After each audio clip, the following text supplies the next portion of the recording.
The island of Sodor is surrounded by beautiful blue sea. It has fields of green and sandy yellow beaches. There are rivers, streams, and lots of trees where the birds sing. There are windmills and a coal mine and docks where visitors to the island arrive. The island also has lots and lots of railway lines. Who's that puffing down the track? It's Thomas. Hello, Thomas. Hello, everybody. Welcome to the island of Sodor.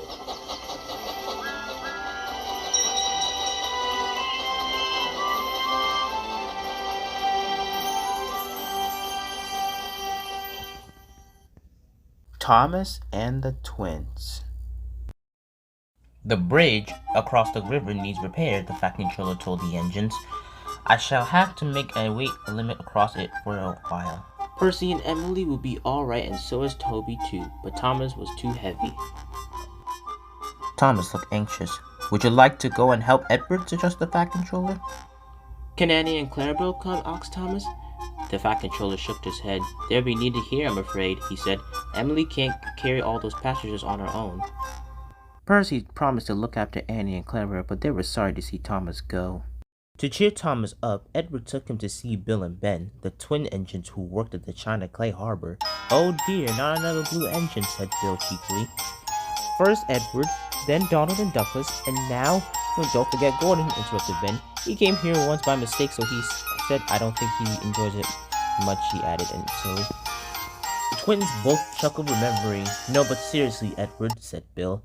Why doesn't the Fat Controller point engines a proper color like us, for instance? Thomas let off steam indefinitely. Let me tell you, he began. All right, you two, laughed Edward. Go move those trucks over there, or there won't be room for you anymore. Bill and Ben on the bash went off happily. You just don't have to take them too seriously, explained Edward. Thomas smiled ruefully. I wish I knew how you deal with them, he said. Near the harbor, the line crossed the lane. The crossing had no gates. The lane led and to supply eggs and milk to shop in the town. One morning, the farmer had difficulties with his lorry. He did it at last, but the lorry jerked along with fits but starts. The farmer had worried about his load of milk, butter, and eggs. But milk could be churned of butter soon, he muttered to himself as he neared the level crossing. The lorry across the rails, the back wheels was just cleared when the engine made a noise like a tired sheep and stopped. The back of the lorry was still jutting out over the railway line. The farmer struggled to start it again, but it would not go. He had just downed and telephoned for help when he heard a train approaching.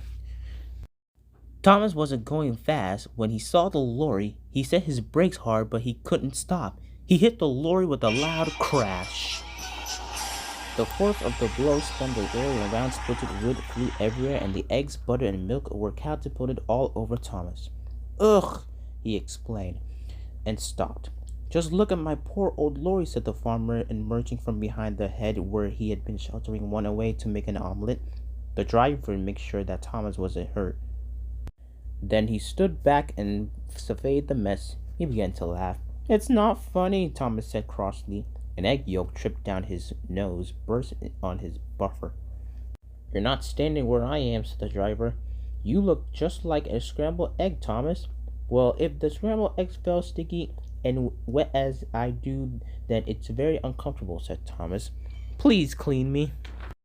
Both driver and fireman tried hard, but the heat in Thomas's boiler cooked the eggs. A stuck-fast story, Thomas, said the driver at last. We can't block the line any longer. We shall have to go. At the end of the line, Thomas was taken to Bill and Ben's yard to be cleaned. The twins were there. Hello, said Ben. What's this? Must be a new engine, said Bill. Ben inspected the arrival carefully. No, Bill, he said. That's not a new engine. It's Thomas, but that's our color, Ben, and Thomas doesn't think our color is popular for an engine. They heard a grinding noise. Our joint ain't stiff, Ben? Asked Bill. But it wasn't Bill's joint, it was Thomas, gnashing his teeth. The next morning, it had been raining. Edward decided to let Thomas take his passenger route. Ben was there. Well, if it isn't the yellow midget. what are you doing? The track up ahead is broken, so I can't go to the corner until it's mended. Oh, right, huffed Thomas crossly.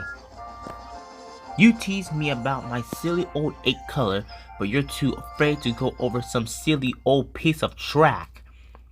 No, I'm not, whistled Ben, and he raced as fast as he could. And he didn't wait at all.